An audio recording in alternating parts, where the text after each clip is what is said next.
Hello everyone, आप लोगों का मेरे चैनल संस्कृति आर्ट क्लासेस में स्वागत है। आज जो है प्रैक्टिस सेट 9 जो है ना कराएंगे। प्रैक्टिस सेट 9 और बहुत ही महत्वपूर्ण प्रैक्टिस सेट है। ठीक है, चलिए प्रैक्टिस सेट जो 9 है देखिए। ठीक है, तो अब इस प्रैक्टिस सेट का हम फर्स्ट क्वेश्चन देखते हैं। देखिए, बिना समय गंवाए हम पेपर को सॉल्व करते हैं। देखिए इसका फर्स्ट क्वेश्चन देखते हैं कि पारंपरिक कांस्य मूर्तियों में कितनी विधियों का अभ्यास किया गया था। तो कितनी विधियों का अभ्यास किया गया था? 2 विधियों का। ओके, नेक्स्ट कि निम्नलिखित को सुमेलित करना है। तो देखिए डांसिंग गर्ल ये सिंधु घाटी सभ्यता का है। ये कहाँ पे संग्रहित है? तो जो डांसिंग गर्ल है वो राष्ट्रीय संग्रहालय नई दिल्ली में है। लॉयन कैपिटल सारनाथ जो है वो सारनाथ संग्रहालय सारनाथ में है। ठीक है, दीदारगंज जो है वो पटना संग्रहालय में है। और बुल कैपिटल रामपुरवा वाला वो राष्ट्रपति भवन नई दिल्ली में है। तो यानी कि ए का 2, यानी कि फर्स्ट ऑप्शन सही है इसका। तो ओके, चलिए नेक्स्ट क्वेश्चन की ओर बढ़ते हैं कि सही कालानुक्रमिक जो अनुक्रम का चयन करना है। तो देखिए इसमें क्या क्या दिया है। नटराज चोल वंश का है, दीदारगंज से अच्छी, कन्या की कांसा में लघुमूर्ति मोहनजोदड़ो की। ठीक है, और महिषासुरमर्दिनी मामल्लपुरम। ठीक है, अब इनमें सबसे पहले कौन सा बना था? तो देखिए मोहनजोदड़ो की आपको पता होगा लघुमूर्ति जो कि कांसे की बनी है। ठीक है, ब्रॉन्ज में कन्या की। ठीक है, डांसिंग गर्ल जिसे बोलते हैं। ठीक है, फिर बना है दीदारगंज से अच्छी, ये मौर्य वंश का है। ठीक है, उसके बाद फिर महिषासुरमर्दिनी मामल्लपुरम की, फिर नटराज ये गुप्त वंश में आ जाता है, चोल वंश में। ठीक है, तो इसका राइट आंसर बी हो जाएगा। ठीक है, नटराज मूर्ति ये चोल वंश की है। तो पहले कन्या की कांसा में जो लघु मूर्ति, फिर दीदारगंज की अच्छी मूर्ति, फिर महिषासुरमर्दिनी, फिर नटराज मूर्ति की बात हो रही है। चलिए अब नेक्स्ट क्वेश्चन की ओर बढ़ते हैं। देखिए नेक्स्ट क्वेश्चन क्या कह रहा है कि इनमें से किस राजवंश ने जम्मू कश्मीर राज्य में मार्तंड सूर्य मंदिर का निर्माण करवाया था? तो वो कौन सा राजवंश था? वो गुप्त राजवंश ने। ठीक है, नहीं गलत, एक सेकंड रुकिए। देखिए एक सेकेंड रुकिए।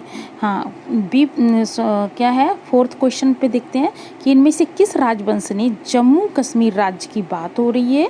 ठीक है, तो यहाँ पे मार्तंड सूर्य मंदिर का निर्माण करवाया था। तो वो कौन सा राजवंश था?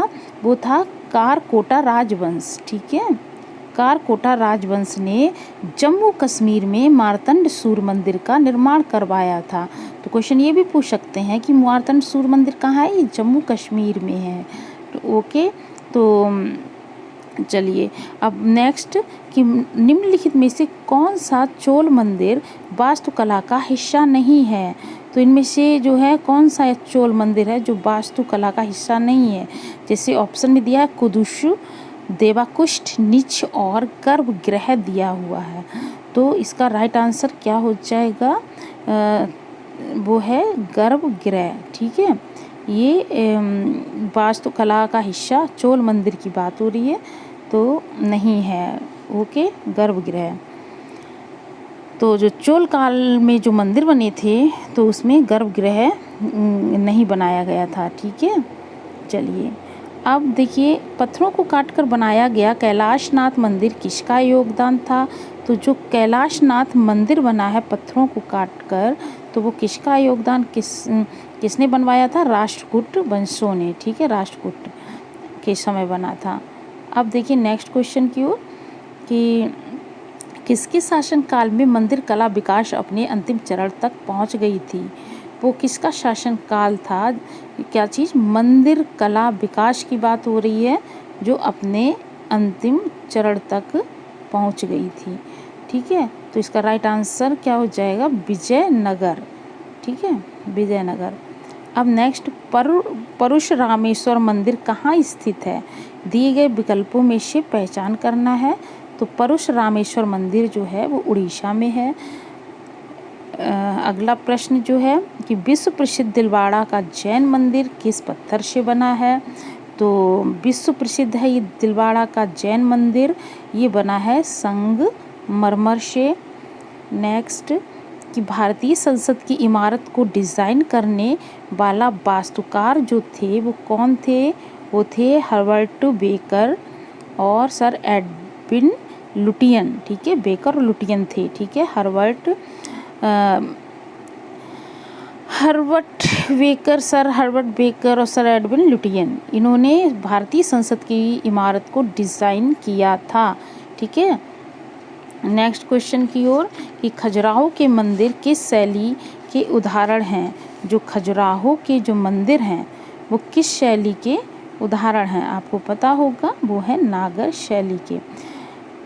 12वां जो क्वेश्चन है, प्रश्न है, क्या है कि कलाकार पीवी जानकी राम इनमें से किस चीज़ पर काम करते थे? तो जो पीवी जानकी राम थे वो उभारदार, ठीक है, उभारदार माध्यम में काम करते थे। ठीक है, तो ये जो है धातु मूर्ति शिल्प क्षेत्र में अच्छे से काम करते थे, तो उसमें उभारदार की बात आ जाती है। अब आता है कि बुद्ध की छवि की उत्पत्ति, ठीक है, ये पुस्तक किसने लिखी है? ये लिखी है डॉक्टर A.K. स्वामी ने लिखी है, बुद्ध की छवि की उत्पत्ति पुस्तक। चलिए, इनमें से किस कलाकार ने महान विदूषक चित्र श्रृंखला बनाई है? चित्र श्रृंखला का नाम है महान विदूषक, इसे बनाया है कृष्णा रेड्डी ने। ओके, नेक्स्ट क्वेश्चन की ओर, कि डैश के हैबर द्वारा रचित एक समकालीन यानी आधुनिक भारतीय चित्र का शीर्षक पूछ रहा है। जो के हैबर ने बनाया है, उन्होंने बनाया है कविता का जन्म। ठीक है, अब जल कुमुदनी यानी वाटर लिली का चित्रण जो है किसने किया है? तो वाटर लिली का जो चित्रण किया है किसने? रामचंद्रन ने किया है। ठीक है, रामचंद्रन।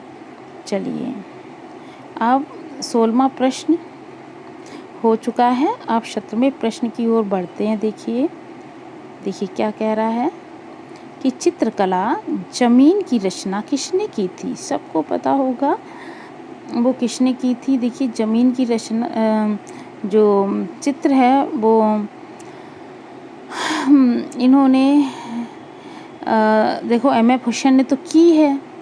ठीक है, और S.H. रजा ने भी की है। ठीक है, तो इसका जो जमीन नामक जो चित्र है S.H. रजा और M.F. हुसैन, इन दोनों ने की है। ठीक है, इन दोनों ने की है। S.H. रजा ने भी की है और M.F. हुसैन ने की है, ये बात याद रखना। ठीक है, तो इसके अब राइट आंसर क्या? अब दोनों ही दिए हैं और दोनों ने ही ये चित्रकला बनाई है।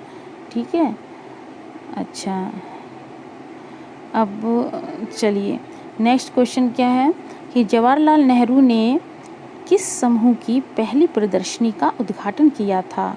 तो जो जवाहरलाल नेहरू थे उन्होंने कौन सा समूह की पहली प्रदर्शनी, वो था 1890 समूह। नंदलाल बसु द्वारा सृजित चित्र पूछ रहा है।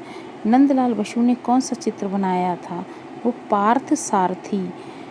अगला प्रश्न, किस चित्रकार ने शांति निकेतन के चीनी भवन की दीवार पर नटीर पूजा? ठीक है, ये कहाँ किस पे बना है? चीनी भवन की दीवार पर ये भित्ति चित्र है नटीर पूजा। इसको किसने बनाया था? नंदलाल बोस ने बनाया था। ठीक है, अब भिकमंगे यानी कि ये जो द बैगर, ये इसके चित्रकार कौन है? अमृता शेरगिल ने बनाया है ये। नेक्स्ट, यामिनी राय का जन्म जो हुआ था वो कब हुआ था? यामिनी राय का जन्म 1887 ईस्वी में हुआ था। ठीक है, 1887 10 अप्रैल 1887 के स्थान याद रखना, पश्चिम बंगाल के बांकुरा जिले, ठीक है, बांकुरा क्षेत्र के बेलियातोड़ गांव भी पूछ लेते हैं, बेलियातोड़ गांव में बांकुरा जिले में, ठीक है, पश्चिम बंगाल के, और 10 अप्रैल 1887 को हुआ था। चलिए, नंदलाल बसु का जो जन्म हुआ था वो कहाँ हुआ था? वो जन्म इनका कहाँ हुआ था? एक सेकेंड,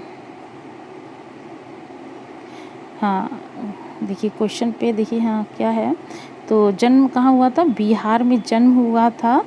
कब हुआ था? 1882 में, यानी यामिनी रंजन राय जो थे इनसे पहले, ठीक है, यानी कि हुआ, यानी नंदलाल बसु बड़े थे, यामिनी रंजन राय छोटे थे, 5 साल का अंतर है, ठीक है, तो इनका 1882 में हुआ था, पर बिहार में तो हुआ, बिहार के मुंगेर जिले में हुआ था, खड़गपुर में, ठीक है, हवेली खड़गपुर करके भी आता है, कई क्वेश्चंस में आया है, ठीक है, तो जिला मुंगेर जिला और खड़गपुर स्थान पे, खड़गपुर में, हवेली खड़गपुर याद रखना।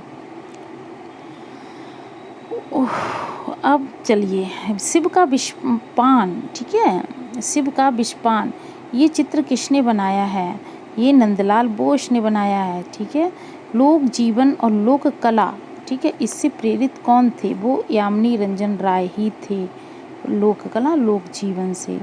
अब जल रंग की जो वाष्प तकनीकी प्रचार किस प्रदेश में हुआ था? जल रंग की जो वाष्प तकनीकी है तो उसका प्रचार जो हुआ था कहाँ? आपको सबको पता होगा, ये वाष्प तकनीकी वाला बंगाल का है, ठीक है, पश्चिम बंगाल। अब देखिए, नई दिल्ली में ललित कला की स्थापना जो हुई थी वो 1954 ईस्वी में हुई थी, वो, ठीक है, 5 अगस्त 1954 को स्थापना हुई थी, याद रखना। और ये जो राष्ट्रीय जो ललित कला अकादमी की स्थापना की किसने थी? ये बहुत इम्पोर्टेंट है, ये उस समय जो शिक्षा मंत्री थे ना, कौन?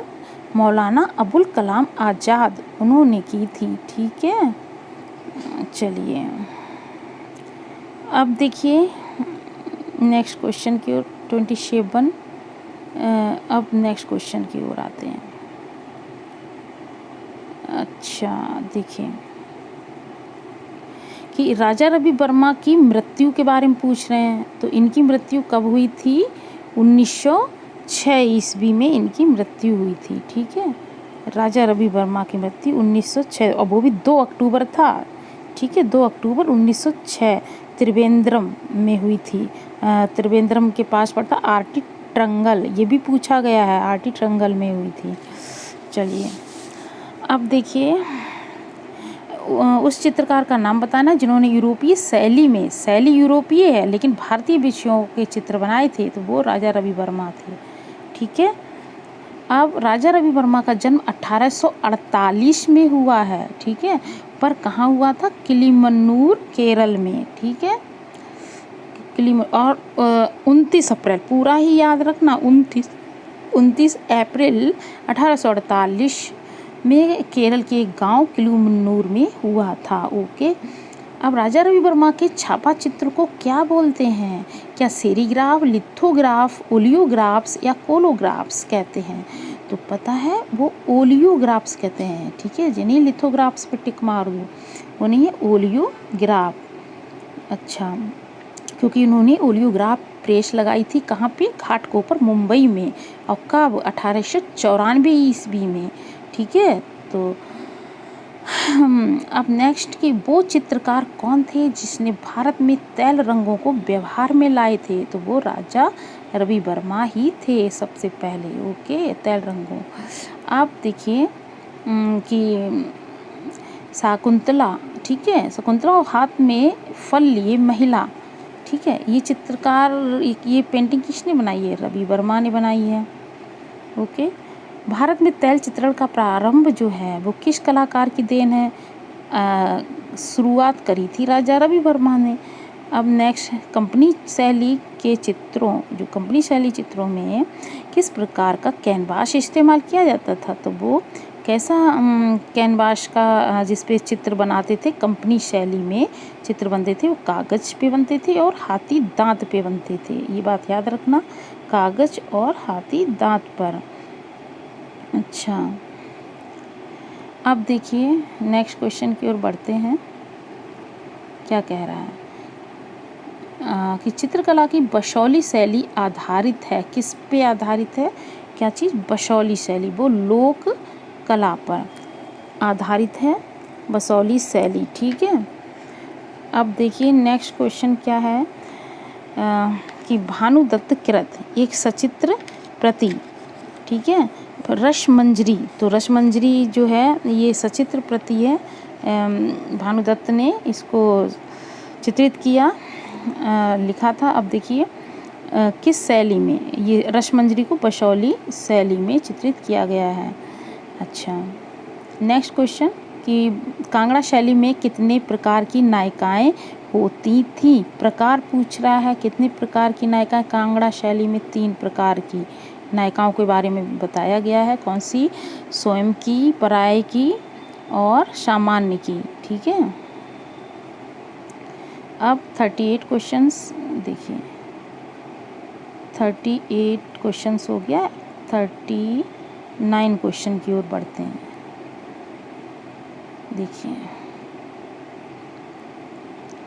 देखिए पहाड़ी चित्रों, क्वेश्चन क्या कह रहा है कि पहाड़ी चित्रों का जो है प्रमुख केंद्र पूछ रहा है। प्रमुख केंद्र की बात हो रही पहाड़ी चित्रों का, तो वो कांगड़ा था। ठीक है, कांगड़ा जो है प्रमुख केंद्र था। कांगड़ा के राजा संसार चंद के दरबार का सर्वाधिक निपुण कलाकार पूछ रहा है, तो वो कौन थे? वो परखू थे। सबसे, और ये जितने भी कलाकारों के नाम लिखे वो कांगड़ी शैली के हैं, परखू, फत्तू, लक्ष्मणदास खुसाला। ठीक है, लेकिन सबसे निपुण था वो परखू था। किस शहर में हवा महल है? तो हवा महल जो बनाया गया है वो जयपुर में। ठीक है, अब भारतीय लघु चित्रों में ऋतु संबंधी जो चित्रों को क्या कहा जाता है? वो बारहमासा कहा जाता है। ओके, महाराजा डैश 1745 से 1753 ईस्वी के शासनकाल में बीकानेरी लघु चित्रों से मुगलिया प्रभाव लुप्त होने लगा और मारवाड़ी शैली का जो बीकानेरी लघु चित्रों, मुगलिया प्रभाव तो नष्ट होने लगा था, लुप्त हो गया, और मारवाड़ी शैली का जो प्रभाव था वो प्रभाव हावी हो चुका था। तो वो कौन से महाराज थे? तो वो थे महाराज गज सिंह। ठीक है, लघु चित्र है प्रेम की नाव यानी बोट ऑफ लव, इनमें से किस शैली से संबंधित है? ये जो है वो किशनगढ़ शैली से। ओके, किस शैली में राधा बनी ठनी के नाम से जानी जाती है? जो राधा को बनी ठनी कहा गया है तो वो किशनगढ़ शैली में। ठीक है, अच्छा, चित्रित किया गया है। ठीक है, अब देखिए नेक्स्ट क्वेश्चन की ओर देखिए।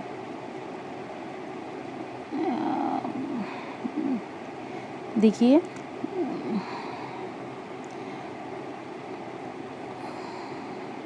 राजा सावंत सिंह के संरक्षण में राजस्थानी चित्रकला की कौन सी शैली विकसित हुई?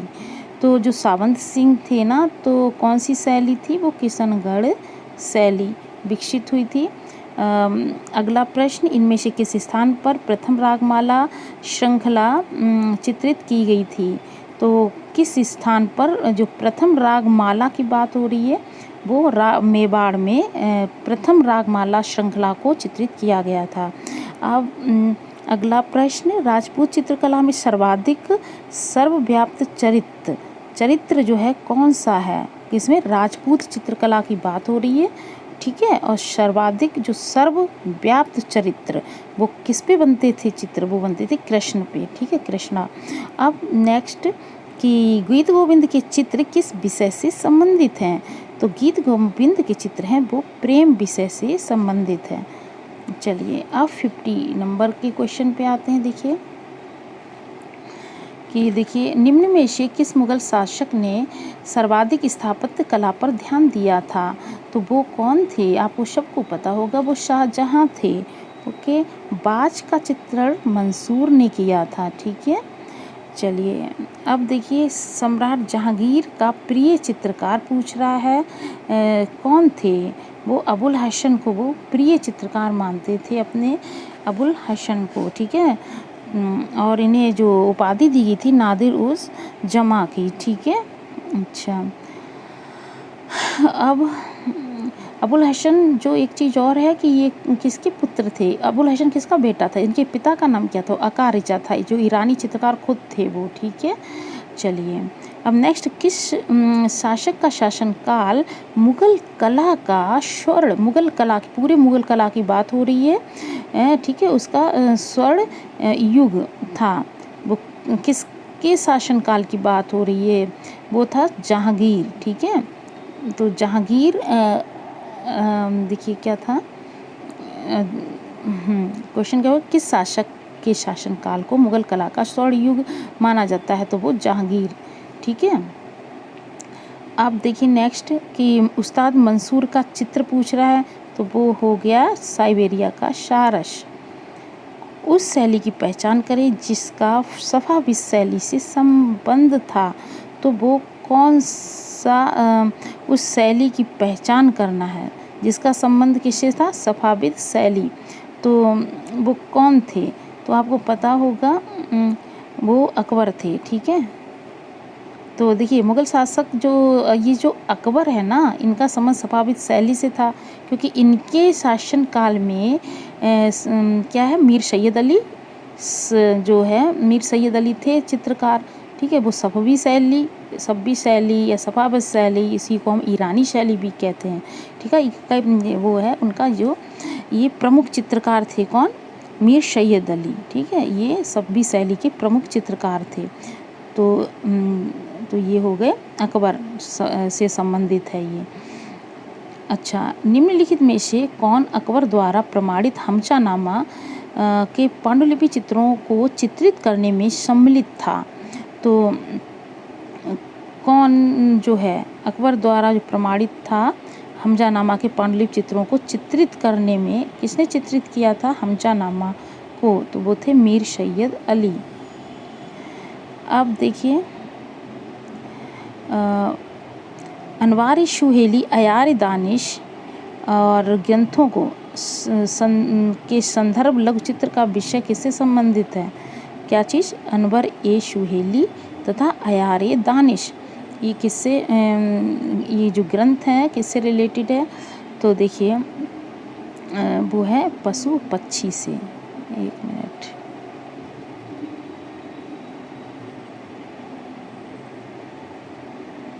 पशु पक्षी से, ठीक है। और ये जो ग्रंथ है ना, ये फारसी अनुवाद है, किस ग्रंथ का फारसी अनुवाद है, अनवार सुहेली या अयार दानिश, ये दोनों एक ही जो है ग्रंथ है जिसका नाम है पंचतंत्र, ठीक है। पंचतंत्र का ये फारसी अनुवाद है, और इसमें जो लघुचित्र बनाए गए हैं पशु पक्षी से रिलेटेड, ठीक है।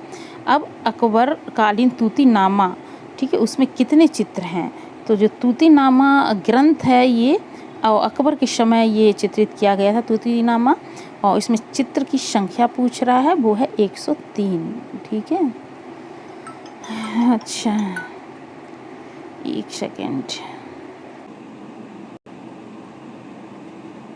59 क्वेश्चंस पे आते हैं। देखिए व्यक्ति चित्रों को, एक सेकेंड, देखिए व्यक्ति चित्रों को, ठीक है, किस शैली में बहुतायत से चित्रित किया गया है, ठीक है। तो कौन सी शैली थी, तो जिसमें क्या किया है, सबसे ज़्यादा व्यक्ति चित्रों का निर्माण हुआ है, तो वो थी मुग़ल शैली, ठीक है। एलोरा किस राज्य में है, वो महाराष्ट्र राज्य में है एलोरा। चलिए 61 क्वेश्चन पे आते हैं। देखिए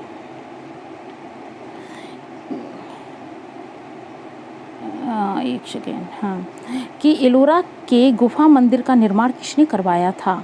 एलोरा के गुफा मंदिर का जो निर्माण है वो राष्ट्रकूट वंश ने करवाया था, राष्ट्रकूट राजाओं ने। अब देखिए अजंता की गुफा क्रमांक 26 में बनी महापरिनिर्वाण मूर्ति बुद्ध के जीवन के किस घटना से संबंधित है, वो मृत्यु से संबंधित है, ओके। पद्म पहाड़ी चित्र का नाम पद्म पहाड़ी है क्योंकि हाथ में कमल का, नीले रंग के कमल का फूल है। ओके। अजंता की गुफाएं निम्न में से कहाँ पर स्थित हैं? जो अजंता की गुफाएं हैं वो औरंगाबाद में स्थित हैं। ओके। चलिए अब आता है हमारा नेक्स्ट क्वेश्चन। देखिए कि अजंता की जो भित्ति चित्रकारी में सतह को तैयार करने में किस तकनीकी को अपनाया गया है? उसमें जो है चावल की भूसी को लिया गया है और गोंद के साथ गाय के गोबर को। ठीक है, चावल की भूसी प्लस गोंद सहित गाय का गोबर। ओके। अच्छा देखिए नेक्स्ट क्वेश्चन कि बुद्ध के पूर्व जन्म हेतु किस शब्द का प्रयोग किया जाता था? तो वो किया जाता था जातक। कथाएं कहते थे जातक शब्द का यूज होता था। अब देखिए नेक्स्ट अगला प्रश्न। देखिए अगला प्रश्न क्या है कि देखिए अजंता की कौन से नंबर की गुफा में शयनरत बुद्ध की विशालतम मूर्ति अवस्थित है? तो क्वेश्चन ये कह रहा है कि अजंता की कौन से नंबर की गुफा में शयनरत बुद्ध की विशालतम मूर्ति पूछ रहा है स्थित है? तो वो है गुफा संख्या 26 में। ओके। अब शिव जातक के अंतिम दृश्य में साधु के रूप में चित्रित है कौन? अग्नि और इंद्र। ठीक है, शिव जातक के जो अंतिम दृश्य में, तो अंतिम दृश्य में किसको साधु के रूप में किसको चित्रित किया गया? अग्नि को और इंद्र को। अजंता की गुफा चित्रों का माध्यम पूछ रहा है, तो माध्यम जो था कौन सा? टेम्पेरा माध्यम था। ठीक है, कौन सा माध्यम? टेम्पेरा। चलिए बिहार गुफाओं का अर्थ क्या होता है? वो होता है बिहार शब्द कह रहा है, चैत होता तो प्रार्थना हॉल हो जाता, अब विहार है तो वो निवास हॉल के साथ मठ। ठीक है, चलिए अब नेक्स्ट क्वेश्चन 71 प्रश्न या क्वेश्चन देखिए क्या है कि लाजवर्द यानी लेपिस लाजुली का रंग क्या होता है? वो लेपिस लाजुली या लाजवर्द होता है, वो किस कलर का होता है? तीव्र नीले रंग का होता है। ठीक है, अब अगला प्रश्न, सारनाथ बुद्ध प्रतिमा जो है किस पत्थर से निर्मित है? वो है चुनार बलुआ पत्थर से। अगला प्रश्न, अशोक के पोते दशरथ ने इनमें से किस गुफा का निर्माण करवाया था? तो दशरथ ने जो अशोक का पोता था इसने जो निर्माण करवाया था गोपिका गुफा का। ठीक है, गोपिका गुफा का निर्माण करवाया था।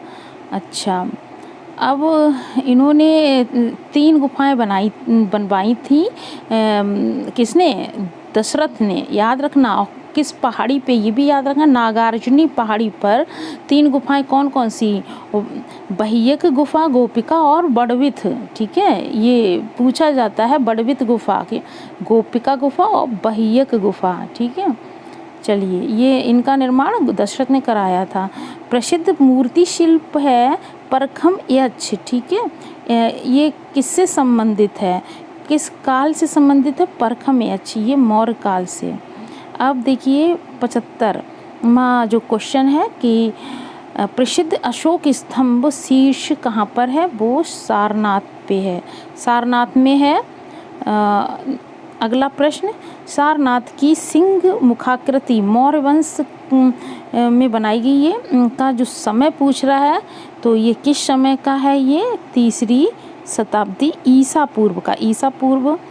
ठीक है, 3री शताब्दी ईसा पूर्व। अब आता है भरूत स्तूप का जो खोज की बात हो रही है वो किसने की थी? अलेक्जेंडर कनिंघम ने की थी। एक सेकेंड रुकिए, देखिए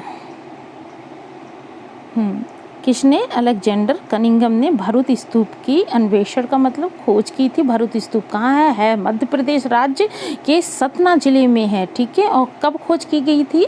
1873 में जनरल कनिंघम ने, ठीक है, इसका पता लगाया था। ओके, चलिए काष्ठ मतलब लकड़ी के साथ ही पत्थरों और ईंटों का अधिकाधिक प्रयोग हुआ है। मतलब लकड़ी का भी यूज होता था, साथ में पत्थर से का भी और ईंट। ठीक है, तो किसमें, किस काल में या किसके समय? वो मौर्य काल में। अगला प्रश्न, सांची स्तूप पर, ठीक है, किस लिपि में संदेश खुदा हुआ है? किस लिपि में जो है संदेश लिखवाए गए? ब्राह्मी लिपि में। ब्राह्मी लिपि कहाँ? सांची स्तूप पर। अच्छा, अब सांची जो है भरूच भी मध्य प्रदेश के सतना जिले में है। सांची स्तूप कहाँ है? ये भी मध्य प्रदेश में है, और मध्य प्रदेश के ये रायसेन जिला में है। ठीक है, तो ये तो रायसेन जिले में हो गया। सांची उस स्तूप वो सतना में जिले में हो गया। ये पूछा जाता है जिले। ठीक है, अच्छा, अब देखिए गांधार कला का विकास जो हुआ था वो किस काल में हुआ था?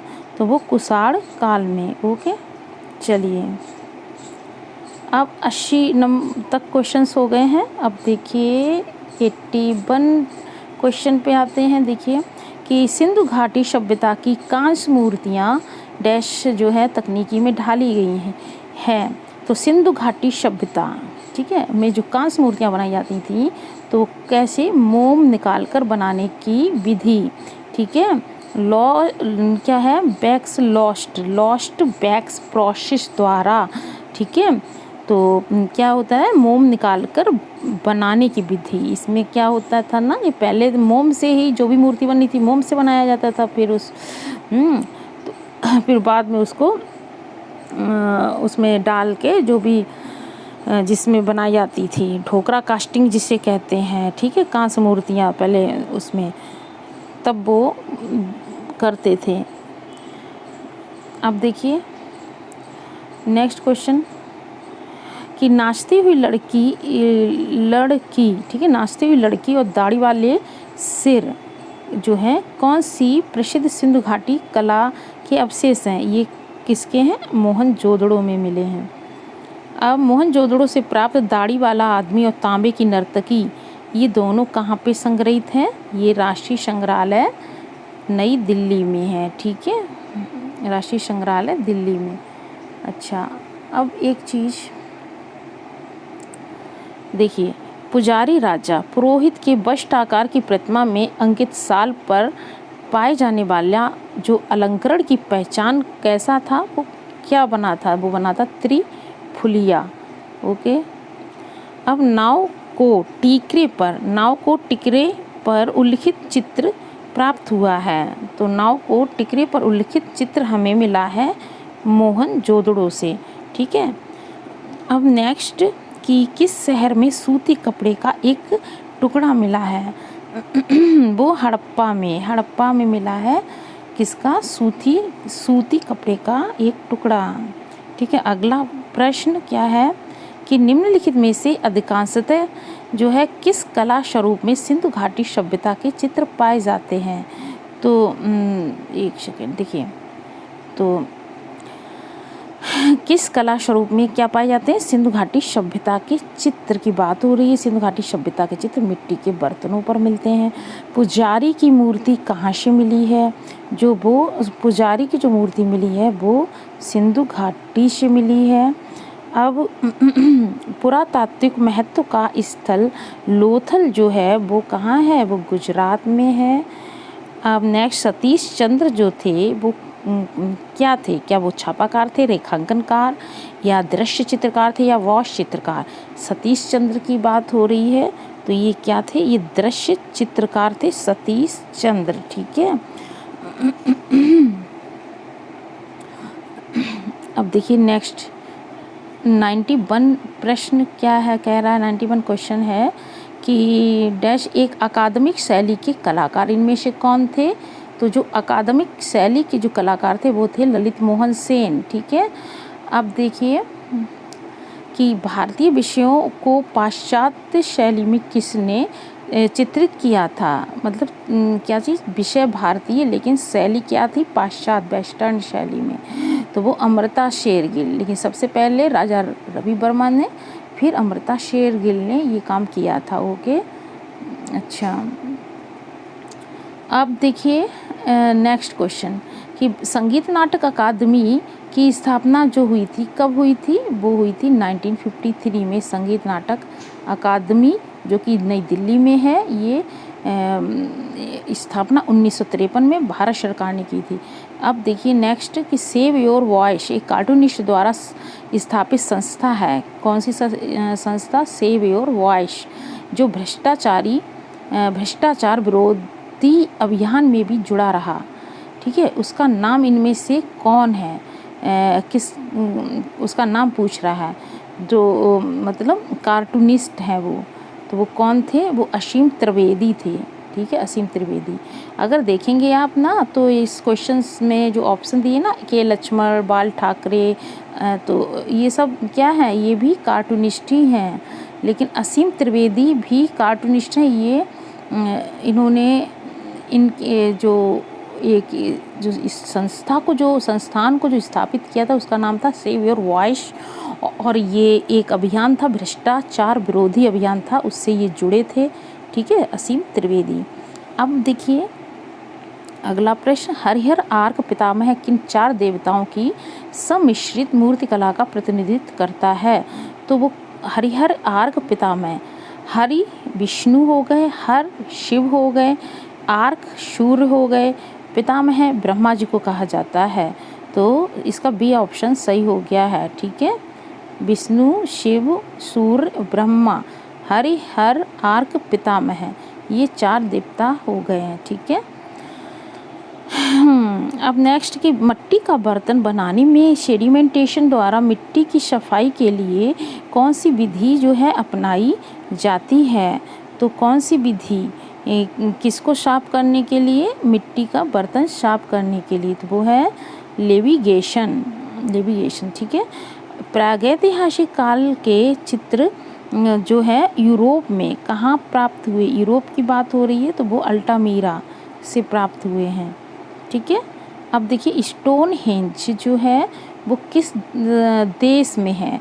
तो स्टोनहेंज जो है वो कहाँ है? ग्रेट ब्रिटेन में है। ठीक है। अब देखिए ग्रेट ब्रिटेन में बिल्टशायर में है, बिल्टशायर नामक जगह पे है। ठीक है। देखिए फ्रैंको कैंटाब्रियन क्षेत्र किसको कहते हैं? फ्रैंको कैंटाब्रियन क्षेत्र किसको कहा जाता है? ये जो है यूरोपीय प्रागैतिहासिक चित्रों का एक केंद्र है। ठीक है, फ्रैंको कैंटाब्रियन क्षेत्र। ठीक है, चलो अब देखिए लास्ट क्वेश्चन है इस प्रैक्टिस सेट का। देखिए प्रगतिवादी समूह के कलाकारों की पहली प्रदर्शनी जो लगी थी वो कहाँ लगी थी? मुंबई में, बम्बई में लगी थी प्रगतिवादी समूह के कलाकारों की पहली प्रदर्शनी। ठीक है, कहाँ? बम्बई में लगी थी। ये लास्ट क्वेश्चन था प्रैक्टिस सेट 9 का। और आप लोगों को प्रैक्टिस सेट अच्छा लगा हो और ठीक है, तो आप प्लीज़ कमेंट बॉक्स में लिख के ज़रूर बताना, और इसको लाइक कर देना, सब्सक्राइब कर देना, शेयर कर देना। Okay, thank you for watching my video. मिलते हैं अब नेक्स्ट वीडियो में नेक्स्ट प्रैक्टिस सेट के साथ। ठीक है, चलिए ठीक है, ओके।